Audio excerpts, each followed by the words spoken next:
सभी संतों, गुरुजनों, सज्जनों और देवियों को सादर साहिब बंदगी। आज के हमारी चर्चा का विषय है ज्ञान किसे कहते हैं। और इसमें कई बिंदु हैं। हमारे जीवन में सच्चा जो ज्ञान है उसको अंदर में ही विकसित करने के लिए, हमारे पूरे जीवन में उसके प्रभाव को लाने के लिए 11 इसमें विषय दिए गए हैं कि इन जो 11 बातों को ध्यान रखता है वो सच्चा ज्ञानी है और उसी के जीवन में फिर ज्ञान विकसित होता है और वो सुखी होता है।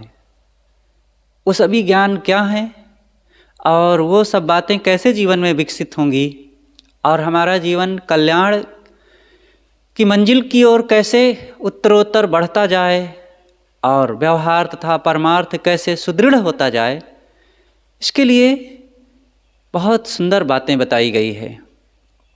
आइए इसी पर कुछ चर्चा करते हैं।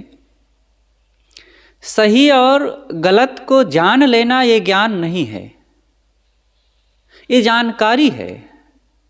और जानकारियाँ चाहे जितनी बढ़ जाए, लेकिन समय आने पर हम फिर फिसल जाएं, झूठ बोलने लग जाएं, बातें बदल दें, तो ये ज्ञान नहीं हुआ।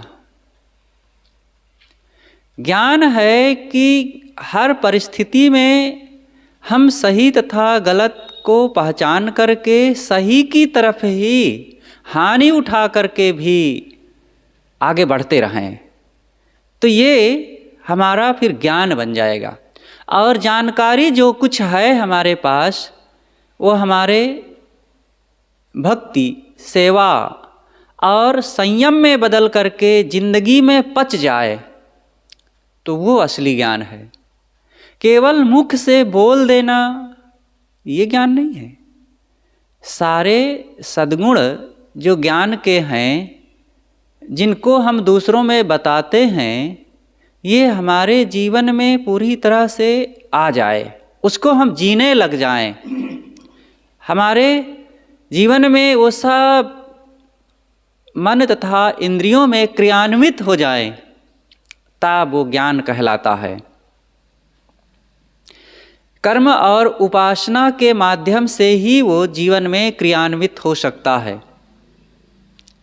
उसी को और हम बढ़ा सकते हैं कि सेवा करें, संयम से रहें, श्रद्धा और भक्ति का जीवन में गहरा प्रभाव होना चाहिए, तब फिर ये बातें उतरती हैं। सही और गलत की अच्छी तरह से पहचान कर लेना और जीवन में उसका पूरा आचरण हो जाना, यही ज्ञान है। पारक सिद्धांत इसी को जोर देता है। हमारे पारखी संत या सदगुरु कबीर साहब का सिद्धांत ये नहीं कहता है कि केवल मुख से ज्ञान कहते रहो, जानकारियाँ बढ़ा लो और बस ज्ञानी हो गए। ये तो भीतर एक लाइब्रेरी बना लेना है, बाहर एक लाइब्रेरी है, ग्रंथालय। बाहर के ग्रंथालय में और लाइब्रेरी में बहुत पुस्तकें हैं और वो सभी पुस्तकें ज्ञान से भरी हुई हैं। इसी तरह हमने अपने मन में ज्ञान को भर लिया है, मस्तिष्क में वो सब को संग्रहित कर लिया है, लेकिन व्यवहार में वो सब आया ही नहीं, हमारे आचरण में वो सब आया नहीं, तो उससे कोई हमारा लाभ नहीं होगा। वो हमारे जीवन में पचना चाहिए। हमारे कर्मों में, स्वभाव में, आचरणों में, व्यक्तित्व में, मन तथा इंद्रियों में वो सब ज्ञान उभर करके, आचरित हो करके हमारे व्यक्तित्व में फैल जाए, वो सच्चा ज्ञान है। तो वो बातों में से अब हम एक एक पर थोड़ी थोड़ी चर्चा करते हैं। चोरी, चोरी ना करना ज्ञान है। अब बहुत ज्ञान की बातें हम जानते हैं, लेकिन समय पड़ने पर चोरी कर लेते हैं, तो ये ज्ञान का कोई मतलब ना हुआ। चोरी करना क्या है? किसी के घर में घुस करके उनकी चीज़ों को उठा लाना चुपचाप, ये तो चोरी है ही। और इतना ही चोरी नहीं है, अनेक प्रकार से चोरियां की जाती हैं। घूस लेना चोरी है। हम तनख्वाह पाते हैं, सरकार हमें वेतन देती है हमारे मेहनत के लिए, लेकिन लोग जब काम कराने आते हैं तो हम कहते हैं कि इतने पैसे दो, अपनी फाइल में दबा करके जब वो एक नोट लगा देता है तब उसका काम हम कर देते हैं। और पैसा नहीं दिया तो चाहे 50 किलोमीटर से 100 किलोमीटर से आया हुआ हो, हम कहते हैं नहीं 4 दिन के बाद आइए तब काम होगा, और नहीं करते हैं। ये सब चोरी है। घूस लेना चोरी है। तेल में पानी मिला देना और घी में नकली घी मिला देना, चना में कंकड़ मिला देना, ये अनेक प्रकार से चोरियां की जाती है। हम खाद्य पदार्थ बेच रहे हैं, थोड़े से पैसे हमारे और बढ़ जाएं, थोड़ा सा लाभ हो जाए रुपए पैसे का, और हम दूसरों को कितना धोखा दे रहे हैं। पैसा बढ़ाने के लिए दूसरों के स्वास्थ्य के साथ और उनके विश्वास के साथ ऐसा खेल खेलना, ये बहुत बड़ा धोखा है।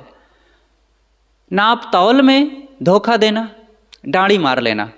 कुछ लोग होते हैं अपने तराजू में जब माल देते हैं तौल करके, तो देते समय अपने बाट को हल्का कर लेते हैं, और हल्का कर लेने से कम माल देना पड़ता है, तो सोचते हैं हमारा फ़ायदा हो जाएगा।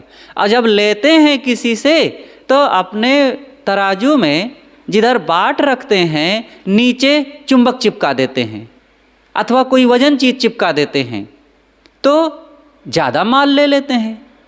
ऐसा करने वाले वो बहुत बड़े चोर हैं, चोरी कर रहे हैं।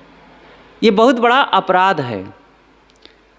कपड़ा नाप रहे हैं, कोई कपड़े की दुकान कर रहा है तो मीटर सरका के नाप देना, ये भी चोरी है। ऐसा नहीं करना चाहिए। सोना चांदी की दुकान कर रहे हैं, उसमें भी डांडी पसंगा मार देना, अथवा मसाला डाल करके उनकी चीज़ों को अपने तरफ गिरा लेना, काट लेना। इस प्रकार से अनेक तरह से ये चोरी के तरीके हैं। सिलाई कर रहे हैं, कोई ग्राहक कपड़ा लेकर के आया और उसमें जो कपड़ा थोड़ा सा उनका सिल दिए और बचा लिए कपड़ा, कहते हैं नहीं कुछ नहीं बचा, और बताते नहीं हैं, तो ये चोरी है। ऐसी चोरी नहीं करना चाहिए।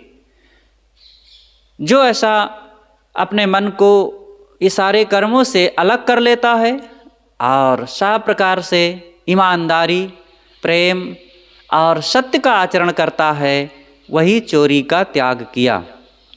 ये दर्जी की बात आई तो एक घटना याद आई कि एक बार एक दर्जी था, वो लोगों का कपड़ा सिलता था, बहुत बढ़िया परिधान बनाता था, लेकिन सिलाई के साथ साथ वो चोरी भी खूब करता था। लोगों के खूब कपड़े चुरा लेता था और उसमें से बचा करके दूसरों में उसका प्रयोग करके उनसे पैसा लेता था, और ऐसे करके वो रुपए कमाता था। एक बार की बात, वो रात में सो रहा था और सोते समय उसने सपना देखा कि मैं स्वर्ग में गया हूँ और चारों तरफ मेरे लिए हजारों झंडियाँ गाड़ दी गई है। तो स्वर्ग के जो देवता थे वे आए, तो मैंने उनसे पूछा कि ये झंडियाँ क्या मेरे स्वागत में गाड़ी गई हैं? तो उन्होंने कहा कि नहीं नहीं, स्वागत में नहीं गाड़ी गई हैं, ये तुमने जिंदगी भर जितने कपड़े चुराए हैं लोगों के, वो सब कपड़े तुम्हें देखने के लिए यहाँ पर लगाए गए हैं, और इन सब का तुम्हें परिणाम भोगना पड़ेगा। ये सारा तुमने पाप किया है जो ना, इस पाप का अब फल भोग तुम्हें मिलेगा। हजारों झंडियाँ गड़ी थी, क्योंकि जिंदगी में उसने बहुत कपड़े चुराए थे। अब इतना देख करके तो घबरा गया, रोने लग गया और कहा कि मुझे क्षमा कर दीजिए एक बार, अब मैं कपड़े नहीं चुराऊंगा। कहे नहीं, तुमने बहुत चुराया है, सबका फल भोगना ही पड़ेगा। लेकिन बहुत गिड़गिड़ाया, मिन्नतें किया, पांव पकड़ा उन देवताओं के। तो उन्होंने कहा कि ठीक है, हम क्षमा करते हैं, लेकिन आज के बाद ऐसी भूल नहीं होनी चाहिए। कहा बिल्कुल मैं अब नहीं करूँगा। और उसकी नींद खुल गई। अब सुबह हुआ, नहाया धोया, खाया और दुकान पहुँचा।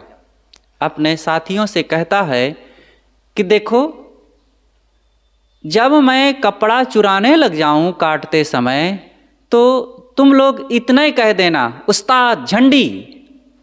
कहाँ इसका क्या मतलब? कहाँ कुछ नहीं, तुम इतना ही भर कह देना बस। अगर मैं कपड़ा कभी चुराने लग जाऊं तो इतना ही कह देना, उस्ताद झंडी। तो कहा ठीक है, क्या फर्क पड़ता है, हम कह देंगे। तो अब वो कपड़ा रोज काटता, कभी चुराने लगे तो साथी लोग जान जाए, कहें उस्ताद झंडी, तो सावधान हो जाए। ऐसे करते करते काफ़ी दिन बीत गए। एक बार की बात, एक बड़े नगर से एक व्यक्ति आया, बहुत कीमती कपड़ा, जापान से उसके कपड़े वो आए हुए थे और उसका वो अपनी पोशाक सिलवाने के लिए लाया। और ये देखा तो बहुत खुश हो गया, बहुत बढ़िया कपड़ा है। और जब काटने लगा तो मन उसका फिसल गया, डगमगा गया। सोचा कि बहुत बढ़िया कपड़ा है, इसमें बचाना है। तो अब वो बचाने के उद्देश्य से काटने लगा तो साथी लोग जान गए कि ये गड़बड़ झाला कर रहे हैं। कहें उस्ताद झंडी, तो उधर अनसुनी कर दिया, फिर काटता रहा। तो दूसरा कहता है उस्ताद झंडी, लेकिन अनसुनी कर दिया, पीठ पीछे काटना शुरू कर दिया। तीसरा कहता उस्ताद झंडी, तो कहता है क्या यार झंडी झंडी लगाए हुए हो, जहाँ हजारों झंडियाँ लगी हैं एक झंडी और लग जाएगी। ऐसे है व्यक्ति के मन में जब पाप आता है तो ऐसे ही अपने संकल्प को भूल जाता है। तो चोरी ना करें, चोरी करना बहुत बड़ा पाप है। दूसरी बात है कि जिससे हमारा स्वभाव गिरता है, हम अपने ज्ञान के और रहनी के पथ से डगमगा जाते हैं, वह है हिंसा। किसी का गला काट देना यह तो हिंसा है, लेकिन किसी को किसी तरह से तकलीफ देने की भावना रखना, उसकी चीज़ें नष्ट हो जाएं, उसके बाल बच्चे नष्ट हो जाएं, उसको दुख मिल जाए, उसको रोग हो जाए, उसके धन की हानि हो जाए, उसका अपमान हो जाए, यह सब हिंसा है। हिंसा नहीं करना चाहिए। किसी ने आकर के झूठी गवाही आपसे लिया और आपने अनुमोदन दे दिया, समर्थन कर दिया, हाँ हाँ ऐसे ठीक है, और झूठी बात थी, झूठी गवाही दे देना यह भी हिंसा है। आपने किसी के हानि के लिए उसको अनुमोदित कर दिया, ऐसा नहीं करना चाहिए। जियो और जीने दो, सबको यहाँ सुखी रहने का और जीवन को जीने का अधिकार है। हमारे पैर में एक कांटा चुभ जाता है तो हम बहुत पीड़ित होते हैं। किसी ने थोड़ा सा कुछ कष्ट दे दिया तो हम उस पर बहुत ऑब्जेक्शन करते हैं और उसको बुरा कहते हैं। लेकिन दूसरे प्राणियों के गले में छुरी चलाते हैं, दूसरों को दुख पहुंचाते हैं, दूसरे की जान ले लेते हैं, दूसरे के प्राणियों के बच्चों को मार डालते हैं, ये बहुत बड़ा अनर्थ है। अगर हम अपने जीवन को खुशहाल बनाना चाहते हैं, हम अपनी हिंसा से अपनी रक्षा चाहते हैं, दूसरे हमें कोई कष्ट ना दे, हमारा जीवन खुशहाल रहे, ये चाहते हैं, तो सब प्रकार की हिंसा का त्याग करें। किसी को कह देना तुम नीच हो, यह भी बहुत बड़ी हिंसा है। किसी का गला तलवार से काट देना यह पाप है। और किसी को कह देना कि तुम जन्मजात अछूत हो, तुम नीच हो, ये महापाप है। उसके मन में ये बैठा दिया गया कि तुम नीच हो। अब वो बेचारा दीनहीन लाचार बन करके जिंदगी भर वो आत्मसम्मान से, आत्मगौरव से वंचित रहेगा और दूसरों के सामने गिड़गिड़ाता फिरे, उसको नीच कह दिए आपने, उसके मन में ये बात बैठा दिए, जबकि ये बहुत गलत है और बिल्कुल असत्य बात है। कोई नीच नहीं है, सभी मनुष्य समान हैं। तहिया हम तुम एक लोहु एक प्राण व्यापै मोहु। अरे हमारे और तुम्हारे शरीर में कौन सा अंतर है? सबके अंदर में वही हड्डी मांस चाम है, सबका शरीर वैसे ही जन्मा है और सबके अंदर में वैसे ही ब्रह्म स्वरूप आत्मा बैठा हुआ है। कौन छोटा है, कौन बड़ा है? और जो आत्मज्ञानी हो जाए वही ब्राह्मण है, और जो देह बुद्धि रख करके विषयाशक्ति में डूबा रहे वही नीच है। इसलिए हिंसा का त्याग करो, कभी भी किसी को दुख ना दो। तीसरी बात है जो हमें अपने सदाचार से, कल्याण से हमें दूर फेंक देता है, वह है व्यभिचार। व्यभिचार का अर्थ होता है जो अपना नहीं है उस पर जबरदस्ती अपना अधिकार मानना, ये एक इसका अर्थ हुआ। लेकिन इसका जो रूढ़ अर्थ है कि विजाति घट से, नर या नारी से संबंध बनाना, जो हमारे लिए कानूनी अधिकार नहीं है। अपने विवाहित पति या पत्नी से ही उचित संबंध रखना, यही गृहस्थी धर्म की मर्यादा के अनुकूल है। इसके अलावा कोई पुरुष संसार के किसी भी नारी के साथ अगर वो शारीरिक संबंध रखता है तो ये व्यभिचार है, इसका त्याग होना चाहिए। ये हमारे मानसिक स्तर को गिरा देता है। समाज में अनाचार, दुराचार इससे पैदा होता है, सत्य का अभाव होता है और आत्मसम्मान समाप्त हो जाता है। अनेक प्रकार की आपराधिक वृत्तियां पैदा होती हैं, संबंध खराब होते हैं। तो ऐसे महान अनर्थकारी व्यभिचार का त्याग होना चाहिए। समस्त नारी जाति अपनी पत्नी के अलावा माँ, बहन, बेटी की तरह है। कोई अपनी माँ, बहन, बेटी के साथ क्या अन्यथा सोच सकता है, अन्यथा कर सकता है? नहीं। अरे सभी नारियां हमारी माँ, बहन, बेटी हैं। हाँ, गृहस्थी धर्म में जिनके साथ विवाह का बंधन हुआ है समाज द्वारा, उनके साथ रह करके एक दो संतान पैदा होना चाहिए और उचित मर्यादा के अनुसार है। इसी तरह नारियों के लिए संसार में सभी पुरुष अपने पति के अलावा पिता, पुत्र, भाई की भांति हैं।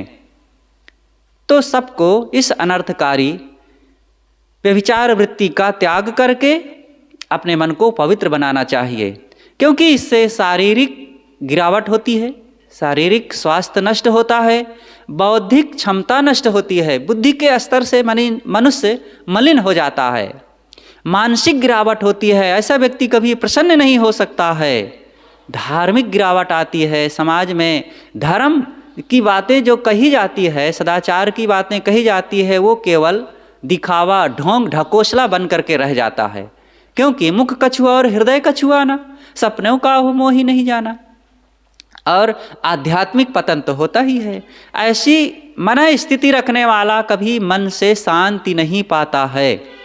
इसलिए इस बात का त्याग करना चाहिए। किसी ने देखो कितना सुंदर कहा है, if wealth is last nothing is last, if health is last something is last, if character is last everything is last. Wealth का मतलब होता है धन। धन अगर नष्ट हो गया तो कुछ भी नष्ट नहीं हुआ, धन फिर से कमा लिया जाता है। किसी कारण से धन हानि हो गई तो कोई बात नहीं, फिर आ जाएगा धन, जीवन निर्वाह में कोई दिक्कत नहीं हुई। लेकिन अगर हेल्थ, स्वास्थ्य नष्ट हुआ तो जरूर कुछ हमारी हानि हो गई। इसलिए बहुत संयम, परहेज, सावधानी, उचित खान पान से जीवन को जीना चाहिए। और अगली बात है करेक्टर। अगर हमारा चरित्र नष्ट हो गया तो सब कुछ नष्ट हो गया। हमारी उन्नति के, हमारी खुशियों के, हमारे स्वास्थ्य के और हमारे कल्याण के जो आधार है वो कैरेक्टर ही है।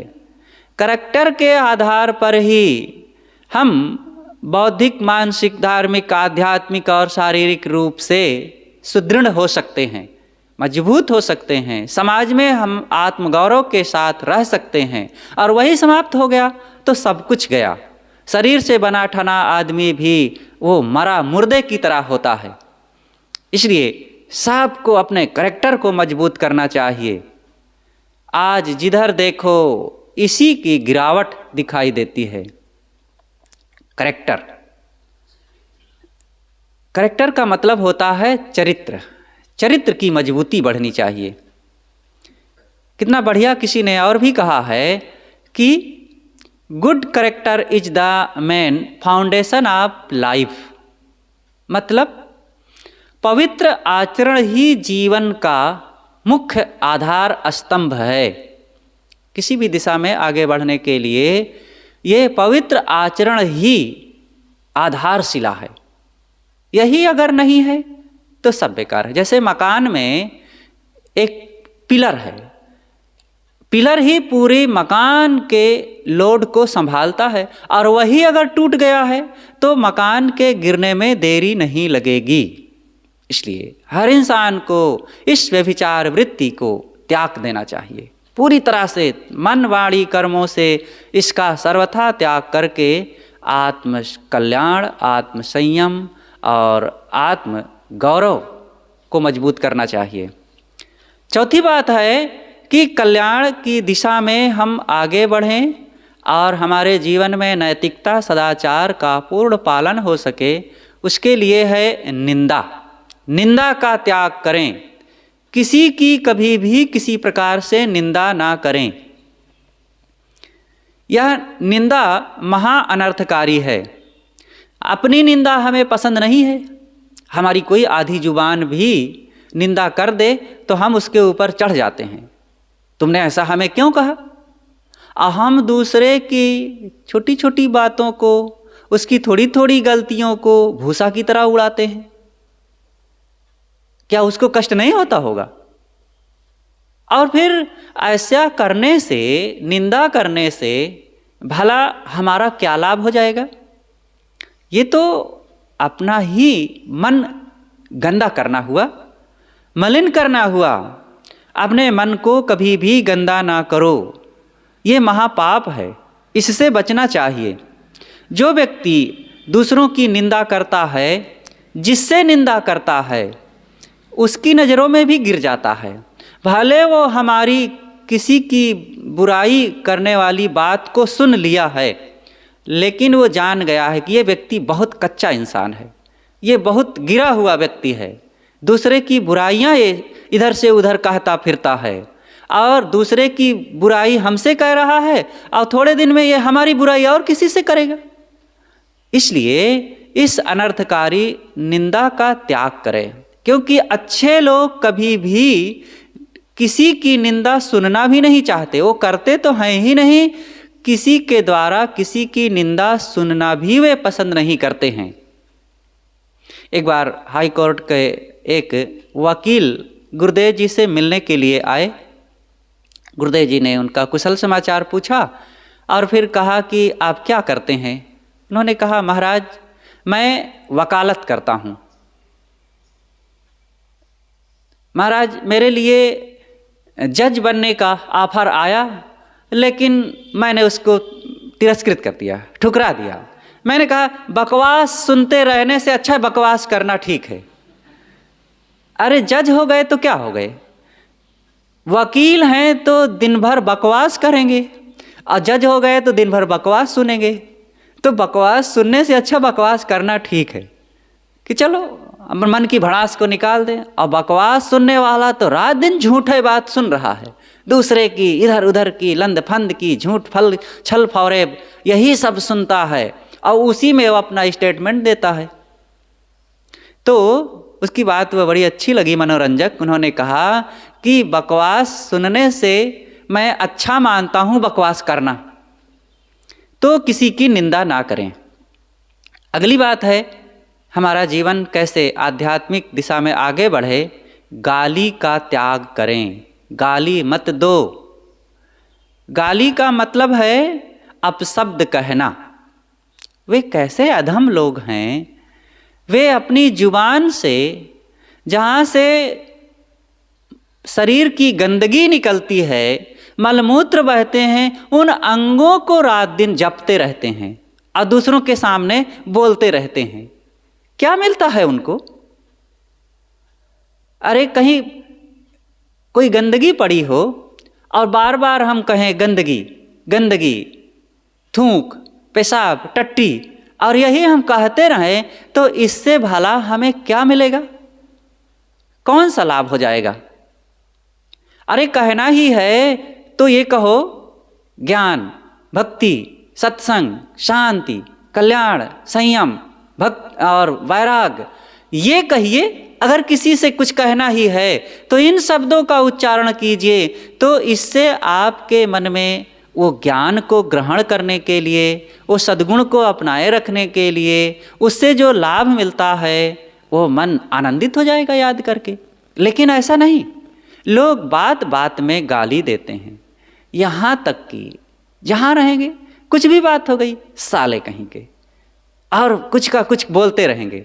एक बार गुरुदेव जी के साथ चले, बहुत बार ऐसे होता था, तो गाड़ी पर जब बैठे, ड्राइवर गाड़ी चलाया, आगे बढ़े, इतने में एक दूसरा गाड़ी वाला आया, बगल से एकदम सटा के निकाल दिया। तो कहते साला कहीं का। तो गुरुदेव जी बगल में बैठे थे, कहें भैया कितने साले बनाओगे? एक साला बनाए और फंस गए झंझट में, और उसी में आज नाक घिसती जा रही है, और जगह जगह तुम साला बना रहे हो, क्या हाल होगा? तो हंसने लगा। ऐसे लोग हर बात में साले ससुरी कहते रहेंगे, क्या होता है इससे? इसलिए कभी भी गाली मत दो।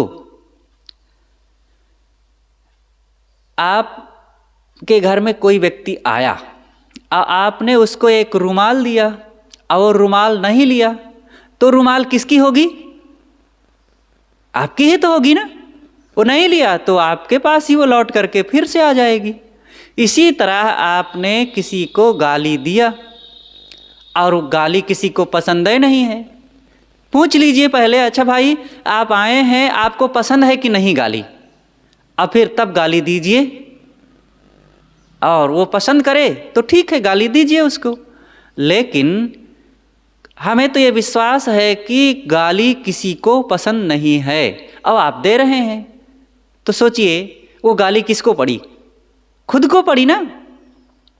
और देखा जाता है कि आज व्यवहार में लोग अपने रिश्तों में साले को और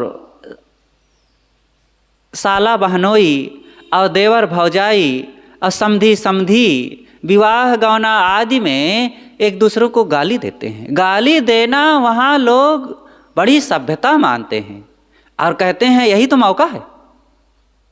समझदार लोग ऐसा नहीं करते हैं। अपने उन रिश्तों में भी जो सांसारिक रिश्ते हैं, उन रिश्तों में भी गाली देने वाला थोड़े समय भले कोई हंसी मजाक में सुन ले, लेकिन अगर वो बराबर देता रहा तो कोई भला पसंद करेगा? हम खुर्जा में थे, रेलवे स्टेशन पर उस समय ट्रेन का इंतज़ार कर रहे थे, और एक व्यक्ति था, वो अपनी पत्नी को वहीं पर बड़ी भद्दी भद्दी कच्ची गालियां दे रहा था। और कुछ देर तक तो एक व्यक्ति सुना, हम लोग भी दूर रहे थोड़ा, लेकिन बड़ा बुरा लग रहा था। लेकिन एक व्यक्ति सहन नहीं कर पाया, आया और उस व्यक्ति को जो फटकारा, कहा अभी उठा कर फेंक दूंगा तुमको इसी लाइन में। तुम्हारी पत्नी है, इसका मतलब थोड़े है कि उसके लिए तुम कहीं भी आम सभाओं में लोगों के बीच में भी कुछ कहते रहोगे। घर में रह करके एकांत में उसके साथ जो बर्ताव करना हो करो, लेकिन तुम आम सभा में लोगों के बीच में पत्नी का भी वही सम्मान है, वही अधिकार है जो तुम्हारा है, और तुम उसको गाली दे रहे हो यहाँ पर।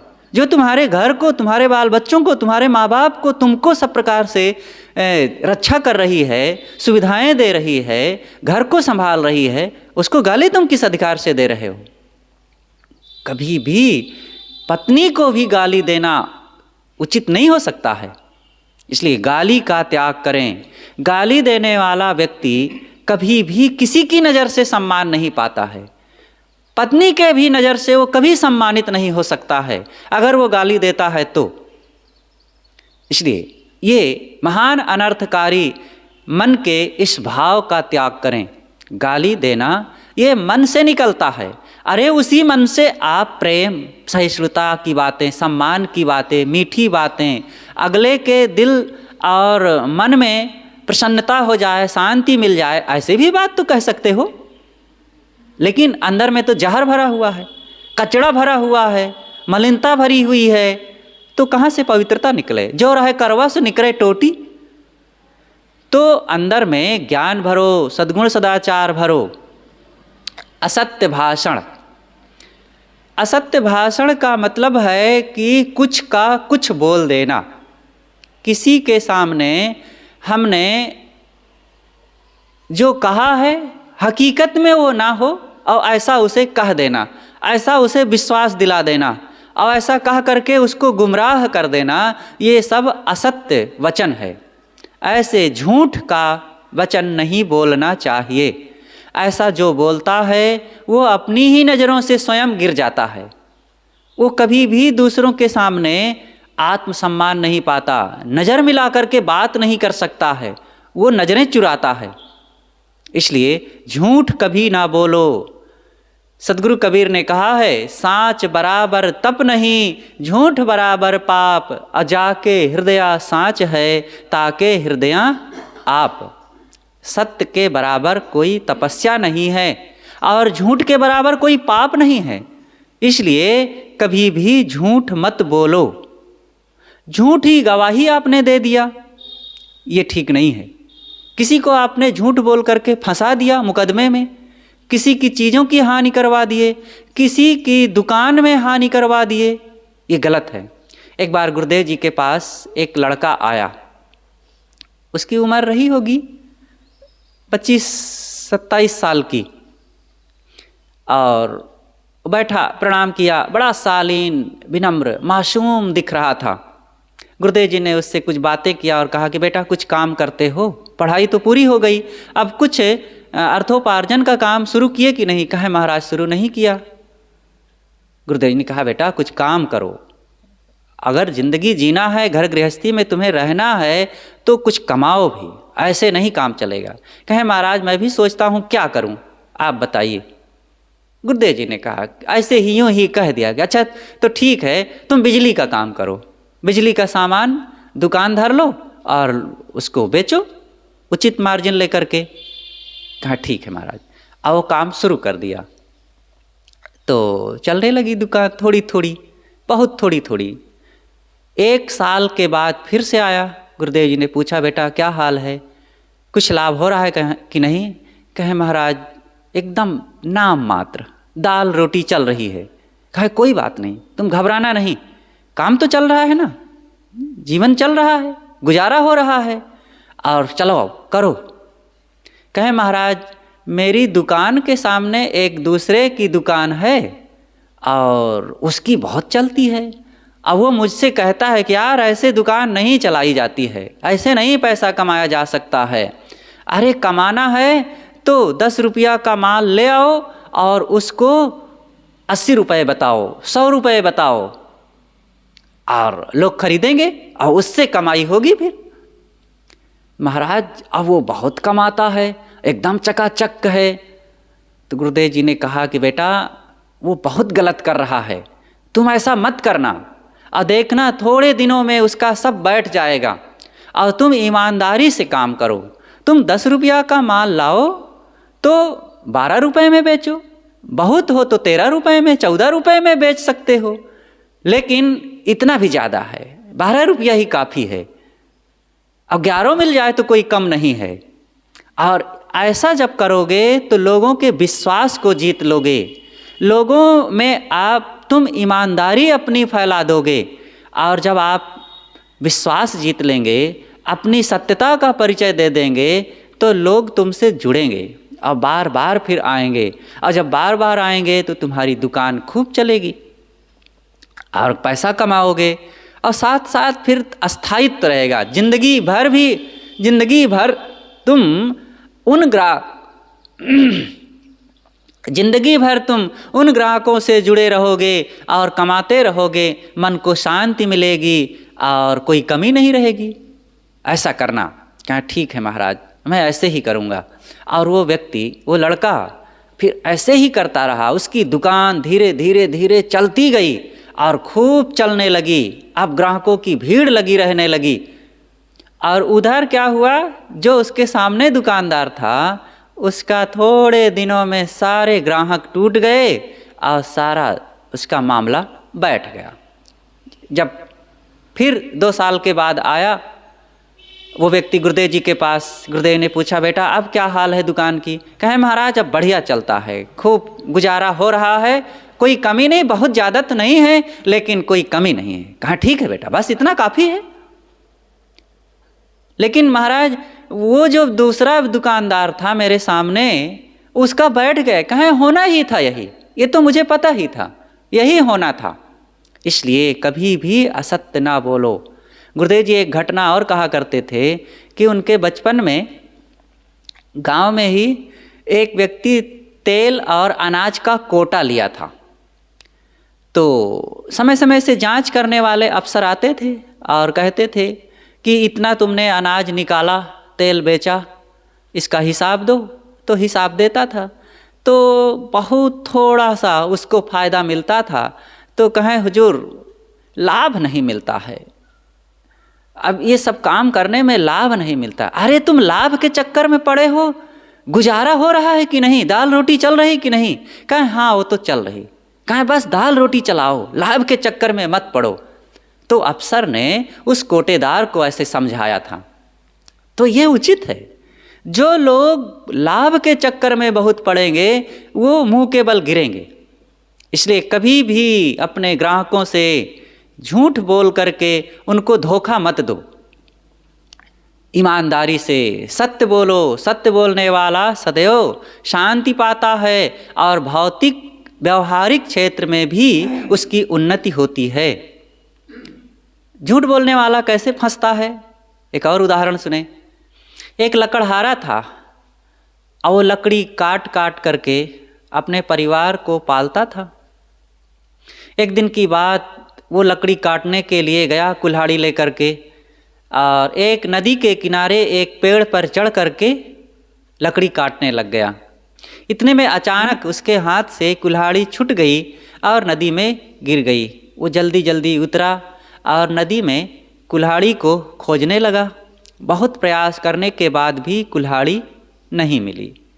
अब वो रोने लग गया कि अब मेरा गुजारा कैसे होगा, मैं अपने बाल बच्चों को कैसे पालूंगा, मेरी कुल्हाड़ी पानी में गिर गई, अब मैं कुल्हाड़ी काट नहीं सकूंगा और अब मैं कैसे गुजारा करूंगा।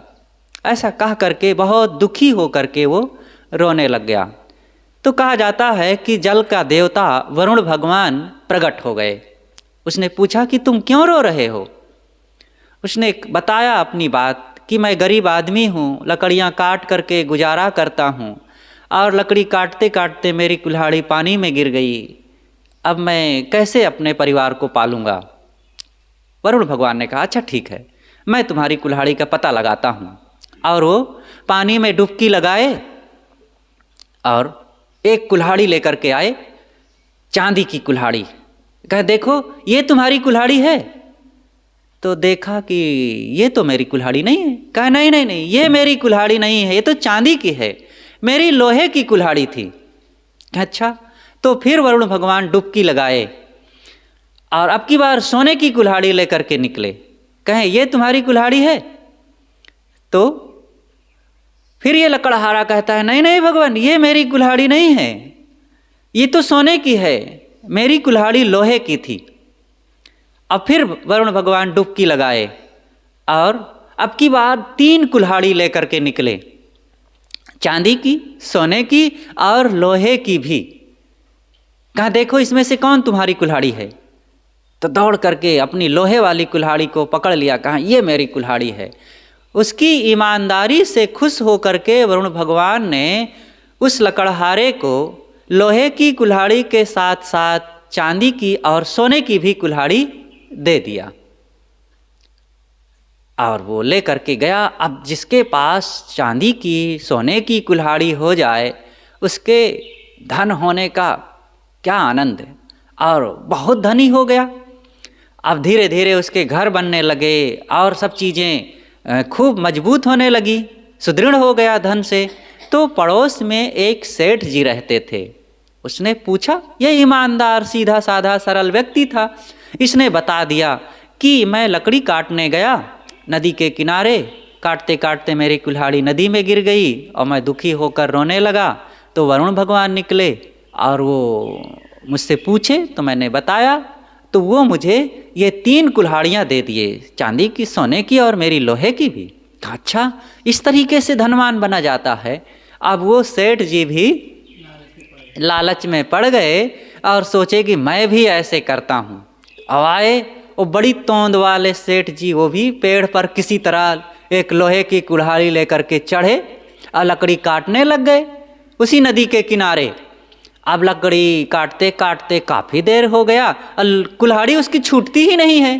तो अंतिम में वो जानबूझ करके पानी में फेंक दिया और उतर करके खोज खाज करके वो भी रोने लग गया, बड़े बड़े घड़ियाली आंसू बहाने लग गए।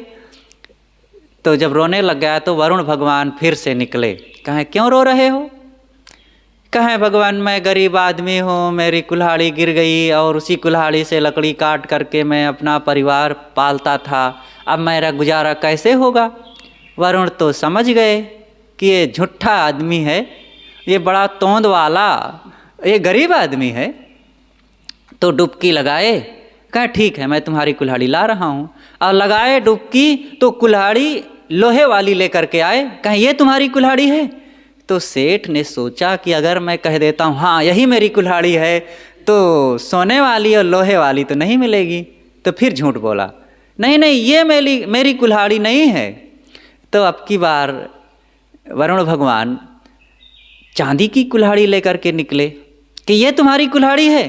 तो सोचा कि अगर मैं चांदी की हाँ कह दूंगा तो सोने वाली नहीं लाएंगे। कहे नहीं नहीं भगवान ये मेरी नहीं है। तो फिर डुबकी लगाए, अब सोने की कुल्हाड़ी लेकर के आए। तो कहें ये तुम्हारी, दौड़ करके कहते हाँ हाँ यही मेरी कुल्हाड़ी है, यही मेरी कुल्हाड़ी है। तो वरुण भगवान फिर से डुबकी लगाए और तीनों कुल्हाड़ी लेकर के चले गए। तो देखो जो झूठ बोलता है उसकी यही दशा होती है कि इसीलिए कहा गया है, सदगुरु कबीर कहते हैं साचा सौदा कीजिए अपने मन में जान, साचे हीरा पाइए झूठे मूलहु हानि। सच का सौदा करो तो इससे आपका लाभ होगा। मन में विचार करके सत्य का पालन करो। और जो झूठ बोलेगा मूल भी गंवा बैठेगा। जैसे वो सेठ जी झूठ बोले, एक तो गरीब नहीं थे, झूठ बोले कि मैं गरीब हूँ, परिवार लकड़ी से नहीं पालते थे, झूठ बोला कि मैं इसी कुल्हाड़ी से परिवार पालता हूँ, और कुल्हाड़ी गिर नहीं रही थी लेकिन वो अपने से गिरा दिया, झूठ बोला कि ये गिर गई। और उसकी कुल्हाड़ी चांदी की सोने की नहीं थी लेकिन उसने झूठ बोला कि मेरी कुल्हाड़ी सोने की है, चांदी की है। तो कितना झूठ बोलेगा अब। तो झूठ बोलने का परिणाम ये हुआ कि उसकी लोहे की कुल्हाड़ी भी चली गई। तो इसलिए सदैव सत्य बोलो। अगली बात है कि हमारा व्यक्तित्व मजबूत बने, हम शांति साधना और कल्याण की तरफ आगे बढ़ सकें, उसके लिए ध्यान रखने योग्य जो 7वीं बात है वह है मजाक का त्याग। मजाक मत करो, किसी का मजाक नहीं करना चाहिए। देखिए थोड़ा सा विनोद तो अच्छी बात है, कभी कभी विनोद कर लेना चाहिए आपस में, ताकि चेहरे खिल जाएं, हंसी आ जाए, लोगों को आनंद आ जाए, और आपस की जो मन की थोड़ी थोड़ी अप्रसन्नता है, असंतोष है, गमगीन वातावरण बना हुआ है, और वो समाप्त हो जाए और सब लोगों का चेहरा खिल जाए, आनंद आ जाए। बस इतना सा विनोद, हंसी का माहौल बनाना ही चाहिए। लेकिन अब ऐसा करके, मजाक किसी का करके किसी को नीचा दिखा देना, किसी को ठेस लग जाए, किसी को कष्ट हो जाए, किसी का अपमान हो जाए, ये उचित नहीं है। इसलिए कभी भी किसी का मजाक ना करो। कल्याण के लिए ये बहुत गलत है, क्योंकि हमारे मजाक से किसी को कष्ट हो जाए और वो सही रास्ते से चलना ही छोड़ दे, सही रास्ते पर चलना ही छोड़ दे, और वो सोचे कि मेरा तो अपमान किया जा रहा है, तो उसकी तो हानि हो गई। और हमारे मजाक के द्वारा उसकी ये हानि हो गई और वो सत्य कार्य को, सत्य पथ को, सन्मार्ग को छोड़ दिया, तो ये हमारे द्वारा मानो पाप हो गया है। वो कल्याण का काम करता, अगर हम उसको सम्मान देते, श्रेय देते, सुविधा देते, उसको प्रोत्साहन देते, साहस देते, तो कितना बड़ा उसका लाभ होता। और वो लाभ से उसको खुशियाँ मिलती और हमें भी पुण्य मिलता, संतोष मिलता। लेकिन हमारे मजाक ने उसका अपमान कर दिया और वो अपने उस उद्देश्य को छोड़ दिया, तो ये बहुत गलत हो गया। इसलिए कभी भी किसी का मजाक ऐसा ना करो कि उसका वो कल्याण का आधार ही छूट जाए। 8वीं बात है, ईर्ष्या ना करो। किसी की ईर्ष्या ना करो। किसी के धन को, रूप को, बल को, विद्या को, यश को, मान को, पूजापा को, व्यापार को, परिवार को, बाल बच्चों को, सुंदर पतिया पत्नी को देख करके ईर्ष्या होती है कि इनके पास ऐसा क्यों हो गया, इनका ये घट जाए, इनका ये हानि हो जाए, इनका ये नाश हो जाए और इनका ये कम हो जाए, तो ईर्ष्या होती है। अच्छा, ईर्ष्या करने से हमारा क्या लाभ हो जाएगा? उसका तो कोई नुकसान नहीं होगा। किसी के पास धन हो गया और हम ईर्ष्या कर रहे हैं, तो क्या हमारी ईर्ष्या से उसका धन घट जाएगा? किसी के सुंदर सुंदर बच्चे हैं और हम ईर्ष्या करने लग गए, तो क्या उनके बच्चे कुरूप हो जाएंगे? किसी की दुकान चल रही है, हमारी ईर्ष्या करने से क्या उनकी दुकान में ग्राहक जाना बंद कर देंगे? ऐसा नहीं होगा। लेकिन हमारा तो बहुत बड़ा नुकसान हो जाएगा। हमारे मन में मलिनता आ जाएगी, दोष आ जाएगा, गंदगी आ जाएगी, कूढ़ेंगे, रात दिन जलते रहेंगे, हमारी वाणी में कड़वाहट आ जाएगी और बहुत बड़े सद्गुण की हानि हो जाएगी। एक स्त्री थी, उसका बच्चा पैदा हुआ, बड़ा हो गया, लेकिन वो सांवला था, उतना सुंदर नहीं था। तो अब क्या करती? अब सांवले को गोरा तो कर नहीं सकती थी, लेकिन थोड़े दिनों बाद उसकी पड़ोसिन को एक बच्चा पैदा हुआ, बड़ा सुंदर, होनहार और एकदम गोरा चिट्टा। तो इसने जो है क्या किया कि रात में चुरा लिया और कहा कि ये मेरा बच्चा है। अब वो कहती है मेरा बच्चा है, और इसी को लेकर के झगड़ा हो गया और बड़ा विवाद हो गया। इसका तो अपना था ही, जो पहले वाला बच्चा था, लेकिन उसके बच्चे को चुरा लिया और अब ये कहती कि नहीं मेरा बच्चा है। अब इसी बात पर झगड़ा हो गया। अब लोग आने लगे न्याय करने के लिए, अब बड़े दावे से दोनों कहते मेरा बच्चा है और ये भी कहती मेरा बच्चा है। तो अंतिम में राजा के पास ये मामला को ले जाया गया और दोनों कहती हैं मेरा बच्चा है। राजा को समझ में नहीं आ रहा था किसका बच्चा है, किसको कहूँ कि इसका बच्चा है। तो मंत्री को राजा ने कहा कि मंत्री तुम ही इसका समाधान करो, हम तो समझ नहीं पा रहे हैं, ये दोनों उतना ही दावे से कह रही हैं। मंत्री ने कहा कि ठीक है राजन, मैं ही इसका न्याय करूँगा। तो मंत्री अंदर गया और एक चमचमाती हुई तलवार लेकर के आया और उन दोनों स्त्रियों से कहता है कि देखो अब बच्चा तो एक है और तुम लोग दोनों दो हो और दोनों कह रही हो कि मेरा बच्चा है, मेरा बच्चा है। तो अब दोनों का तो हो नहीं सकता, लेकिन अब दोनों कह रही हो तो हम दोनों को दे देते हैं। इसको हम काट करके 2 टुकड़े कर देते हैं और आधा आधा दोनों को दे देंगे, दोनों का हो जाएगा। तो जिसका बच्चा था वो स्त्री चिल्ला करके दौड़ के कहने लगी कि हुजूर मेरा नहीं है, इसी का है, इसी को दे दीजिए, इसी का है। क्योंकि वो सोचती थी कि अगर काट देंगे तो ये तो मर ही जाएगा और मुझे तो मिलेगा भी नहीं, इसको भी नहीं मिलेगा, तो कम से कम चलो ये बच जाएगा, भले मेरा ना हो, इसी यही ले ले, मैं देख तो सकूंगी, ये बच्चा तो जीवित रहेगा, यही ले ले, पाले, कोई बात नहीं। तो जब ऐसा उसने कहा कि हुजूर मेरा नहीं है, इसी का है, इसी को दे दो, लेकिन बच्चे को मत मारो, तब मंत्री समझ गया। और जिसका नहीं था, वो बच्चा जिसका नहीं था, वह स्त्री चुपचाप सुनती रही मंत्री की बात। उसने तो यही सोच लिया कि चलो मुझे मिले चाहे ना मिले, इसको भी ना मिले, कम से कम मेरे सामने से ये मर जाएगा तो मुझे तो नहीं लगेगा कि इसका बच्चा सुंदर है, मेरे पास तो एक खैये है, काला कलूटा ही सही। तो मंत्री ने जब ये सुना कि ये स्त्री कह रही है मेरा नहीं है, इसी का है, इसी को दे दो, तो वो जान गया कि जिसके अंदर में दया है और जिसका बच्चा है वही ये कह रही है कि मेरा नहीं है, क्योंकि इसके अंदर में दया है, प्रेम है, उस बच्चे के लिए वात्सल्य है, करुणा है।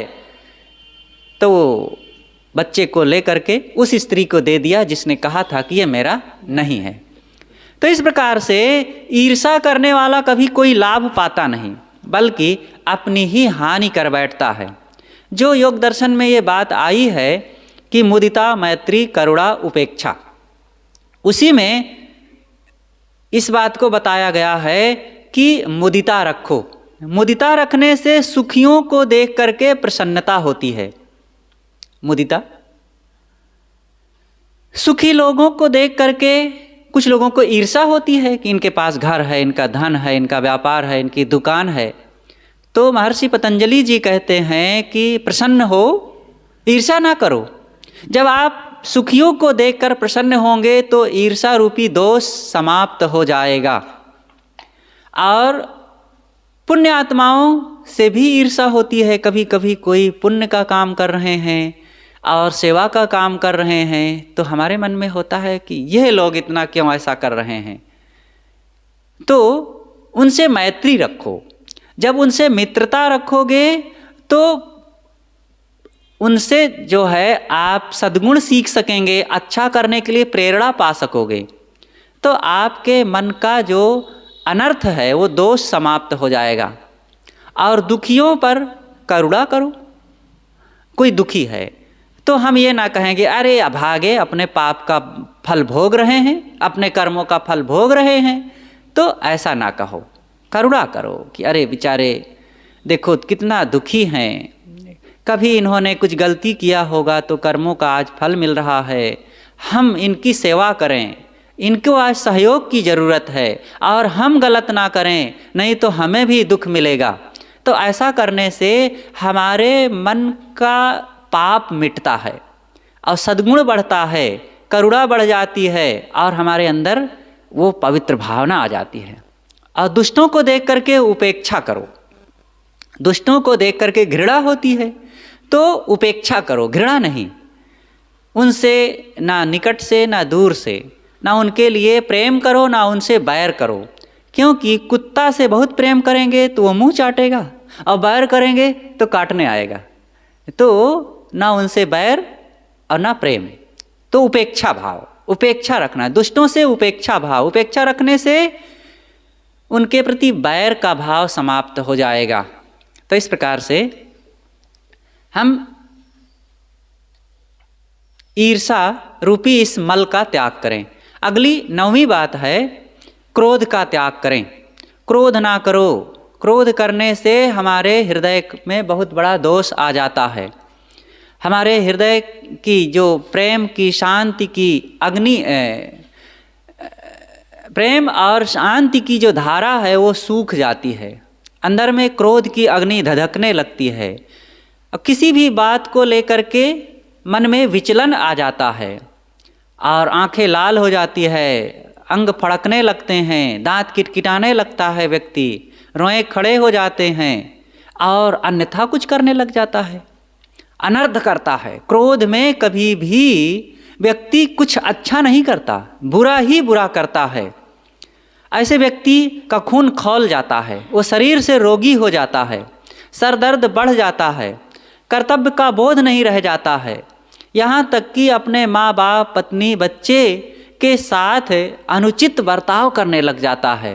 वाणी में कटुता आ जाती है। किसी विद्वान ने कितना बढ़िया कहा है, जिसका भाव है कि क्रोध मन के दीपक को बुझा देता है। क्रोध अपने और दूसरे सबकी हानि करता है।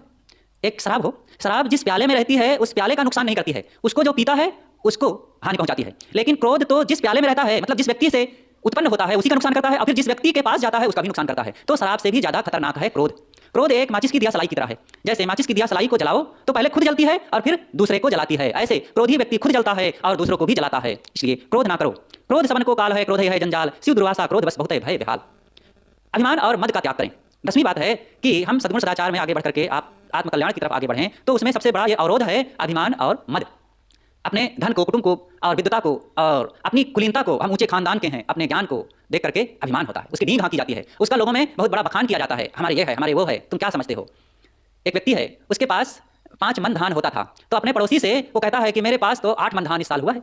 जब दूसरे गाँव जाता था तो कहता था कि इस साल तो मेरे पास 15 मन धान हुआ है, और जब और दूर कहीं गया तो कहता इस बार मेरे तो 25 मन धान हुआ है। अब ऐसा बोल करके वो रोब गांठ रहे थे, तो रोब गांठने से धान हमारा बढ़ जाएगा क्या? नींद हाँक रहे हैं, झूठी बात कह करके कुछ मिलता नहीं, और हमारी जुबान से केवल झूठी बात निकलती है।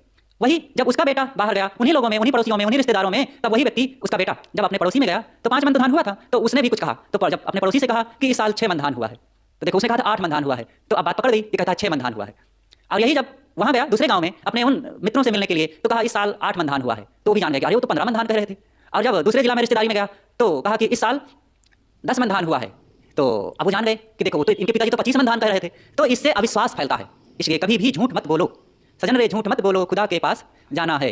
न हाथी है न घोड़ा है न वहाँ तो पैदल ही जाना है, सजन रे झूठ मत बोलो, खुदा के पास जाना है। वहाँ कोई और सवारी नहीं मिलेगी, आप अपनी ईमानदारी के ही रथ पर बैठ करके जाएंगे, और वहाँ बाहर कोई रथ काम नहीं आएगा।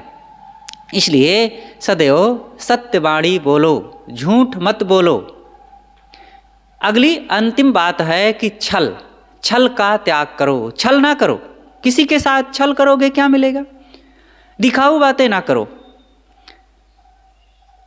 मित्रता तथा व्यवहार के नाम पर आप कुछ का कुछ कह रहे हैं, कुछ का कुछ भाव उत्पन्न कर रहे हैं, दूसरे के धन पर, दूसरे के बाल बच्चों पर, दूसरे की दुकान पर आप अन्यथा बोल करके उसके साथ घात कर रहे हैं। ये ठीक नहीं है। घात मत करो, किसी की हानि ना करो। छल करने से आपकी अंतरात्मा मलिन हो जाएगी, आपकी ईमानदारी नष्ट हो जाएगी, आपका सद्गुण समाप्त हो जाएगा, और लोगों को भी पता चल जाएगा कि ये महाछली कपटी धूर्त व्यक्ति है, और ऊपर से जरूर ये घास लगा करके आया है बड़ा दयालु बन करके, लेकिन भीतर में भेड़िया बैठा हुआ है। एक कोई भेड़िया आया भेड़ों के बीच में और मुख में घास लगा करके, देखो मैं भी अब तो घास चरने लगा हूँ, मैं बड़ा ईमानदार हूँ, अब तो मैं तो बहुत भजन करता हूँ। और भेड़े उसके पास अब आने लग गई, बड़ा ध्यान में बैठा था, मुख में घास लगाए हुए था। तो भेड़ों ने सोचा कि अरे ये तो बड़ा ईमानदार हो गया है, कहे कि मैं बहुत जीवों की हत्या किया और भगवान ने आकर के एक बार मुझे बहुत डांटा कि तुझको बहुत पाप भोगना पड़ेगा, तू बहुत भेड़ों को मारा है, तो अब तू हिंसा त्याग, अब दया कर, भजन कर, करुणा को अपना। तो इसलिए अब मैं भजन में लग गया हूँ, अब मैं कभी किसी के साथ घात नहीं करता। तो ऐसा सोच करके अब भेड़ें उसके पास आने जाने लग गई। तो जब आने जाने लग गई तो अचानक जब शाम हो गई तो एक भेड़ को पकड़ करके चीर फाड़ के खा गया भेड़िया, और फिर घास लगाए मुख में बैठा है। तो धीरे धीरे ऐसा भेड़ें उसके आसपास रहती, रात में जब सो जाती तो एक भेड़ को फाड़ के खा जाता, और धीरे धीरे भेड़ें घटने लगी। अब वो ध्यानी बड़ा ध्यान लगाए बैठा रहता, और रात जब होती तो एक भेड़ को मार के खा जाता। तब भेड़ों को पता चल गया कि ये धूर्त जो है घास लगाए जरूर बैठा है, लेकिन ये हमारी संख्या को घटा रहा है, हमारे ही वंश परंपरा को ये नाश कर रहा है। और जैसे समझी सारी भेड़ें फिर उससे दूर हो गई। तो ऐसे कुछ लोग होते हैं नकली लोग, नकली चाहे दुकानदार हो, और नकली चाहे साधु बाबा हो, और नकली चाहे सेठ जी हों, और नकली चाहे मित्र हो, उनका आज नहीं तो कल जरूर वो कच्चा चिट्ठा खुल जाता है, धोखेबाजी का पता चल जाता है। लेकिन हाँ, इनके छल कपट से लोगों की हानि तो हो जाती है।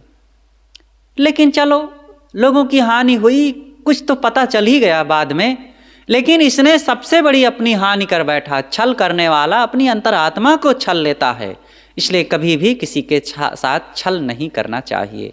सदैव प्रेम, विनम्रता और ईमानदारी का बर्ताव करने वाला ही सुखी होता है। तो आज हमने चर्चा किया कि ये 11 सद्गुणों को जो अपनाता है उसके जीवन में शांति आती है, वो कल्याण को प्राप्त करता है। चोरी ना करें, हिंसा ना करें, व्यभिचार ना करें, किसी प्रकार से निंदा का त्याग करें, गाली कभी ना दें और झूठ ना बोलें, ईर्ष्या ना करें, मजाक ना करें और क्रोध ना करके अभिमान, अहंकार, मद का पूरा त्याग करें और अंततः पूरी तरह से छल का त्याग करने वाला ही धर्मात्मा है, वही सच्चा इंसान है, वही जीवन में शांति पाता है।